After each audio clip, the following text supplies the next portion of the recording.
मालवण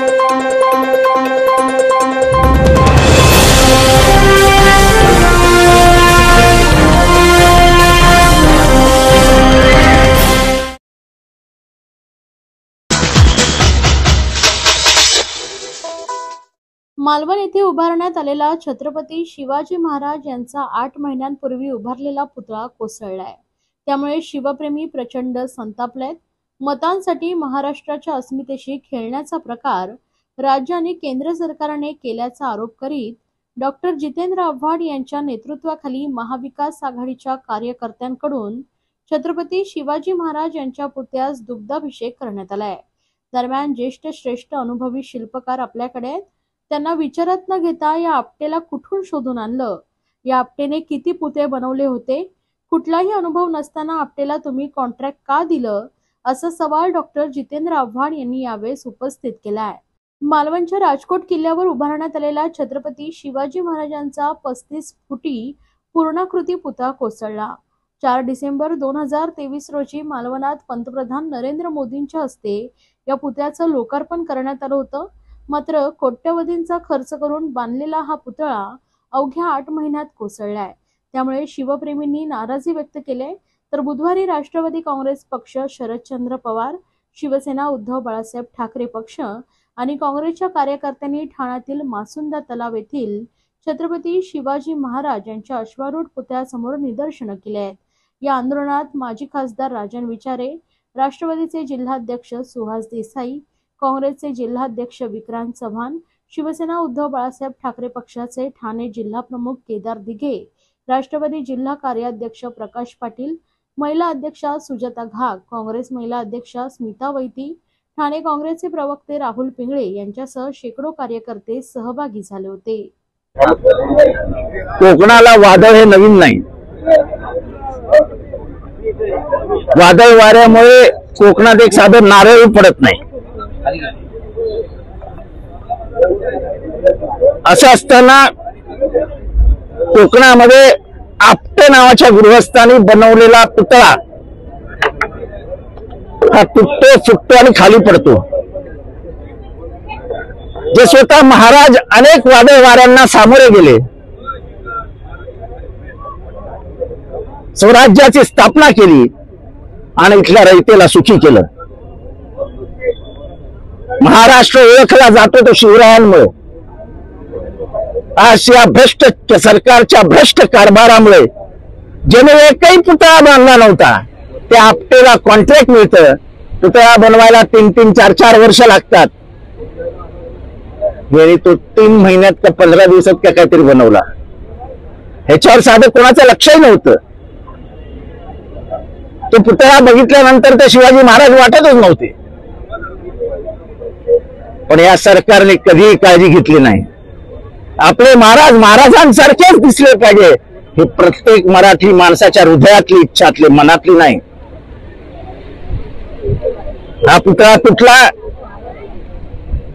हा शुभ संकेत नव्हे।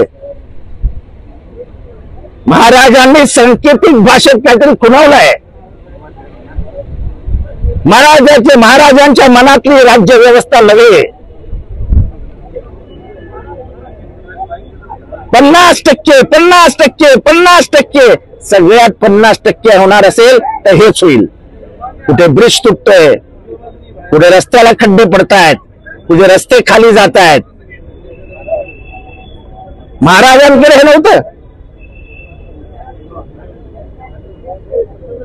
100-200 वर्ष पुतळे या जगात आहेत। स्टॅच्यू ऑफ लिबर्टी 1886 साली बांधला गेला, अजून इंचवरही हललेला नाही।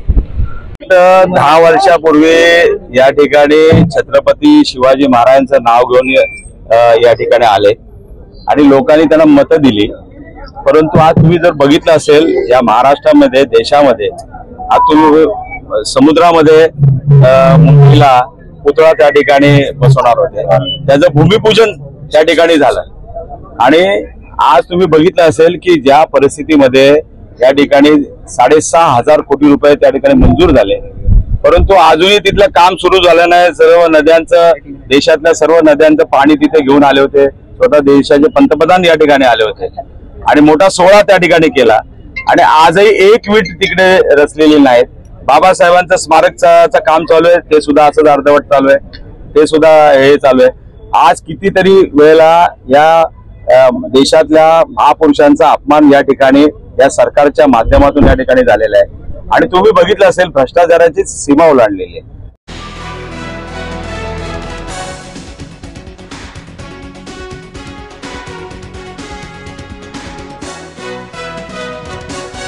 शिवसेना उपनेते माजी आमदार रवींद्र फाटक यांच्या संकल्प प्रतिष्ठानच्या वतीनं दहीहंडी उत्सवाचं आयोजन ठाण्यातील रघुनाथ नगर येथे करण्यात आले होते. यावेळी विशेष बहिणींसाठी सन्मानांच्या हंडीचं आयोजन करण्यात आलं होतं.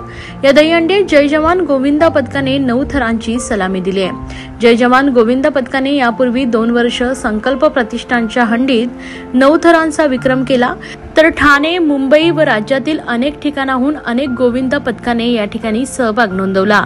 संपूर्ण राज्याचं लक्ष लागून असलेला व ठाण्याचा उत्सव म्हणून ओळख असलेल्या दहीहंडीच्या उत्सवाला मंगळवारी ठाण्यात उधाण आले होते.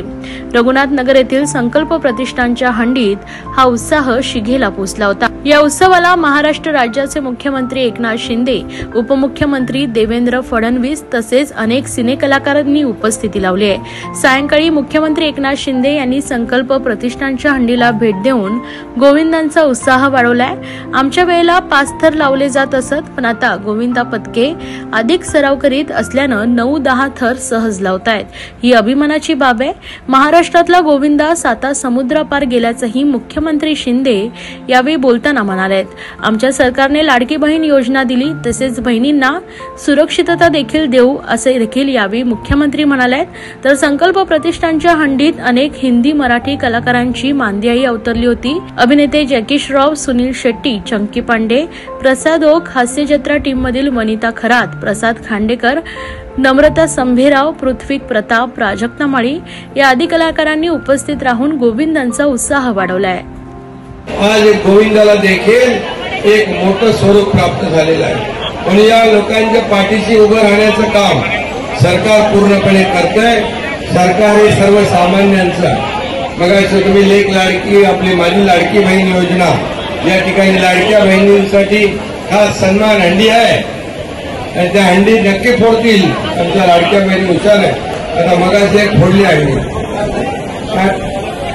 आणि म्हणून तसं आम्ही सरकारने विविध योजना दिल्या, लाडकी बहीण दिली, तसं सुरक्षित बहीण पण आम्ही देणार. आणि जे जे मस्ती करतील त्यांना फाशीशिवाय दुसरी सजा नाही आहे.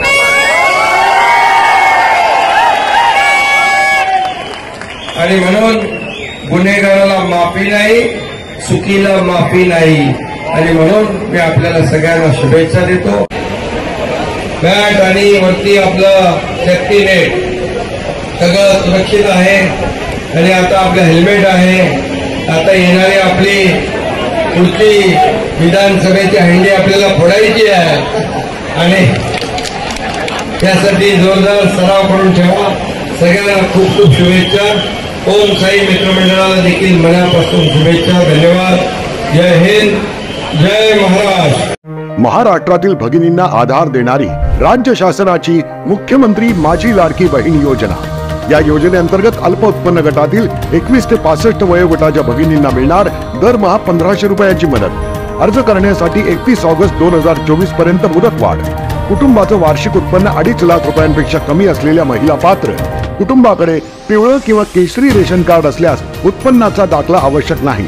पांढरं रेशन कार्ड असेल किंवा रेशन कार्ड नसेल तर कुटुंबाचं वार्षिक उत्पन्न 2.5 लाखांपेक्षा कमी असल्याचा दाखला आवश्यक. योजनेसाठीचा ऑनलाईन अर्ज नारी शक्ती दूत ऍप वरून किंवा पोर्टलवर भरता येईल.